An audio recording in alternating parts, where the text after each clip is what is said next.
আমার বিএনপির ভাইদের প্রতি শুধু একটা আফসোস লাগে, কারো কারো দেখি ৭২-এর সংবিধানের প্রতি তাদের কি গভীর প্রেম। যেই সংবিধানের মধ্য দিয়ে বাকশাল এসেছে, যেই সংবিধান গণতন্ত্র হত্যা করেছে, আজকে বিএনপির ভাইদেরকে একটা, বরং বিএনপির প্রতি আমাদের চ্যালেঞ্জ হলো, যেই বিএনপি বাকশালী সংবিধানের প্রতি প্রেম দেখাবে, তারে শহীদ জিয়ার ছবিটা সামনে এনে বলতে হবে যে এই বাকশালী সংবিধান তো জিয়াউর রহমানই ছুঁড়ে মারছিল। বেগম জিয়া বলেছেন এই সংবিধানকে ছুঁড়ে ফেলা হবে।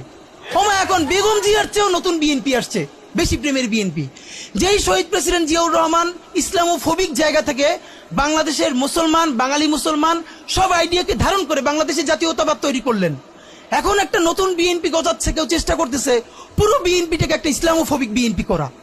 এ কি ভাই, ইসলামোফোবিক বিএনপি সে কোথায় যাবে? সে কি দিল্লি যাইতে চায়?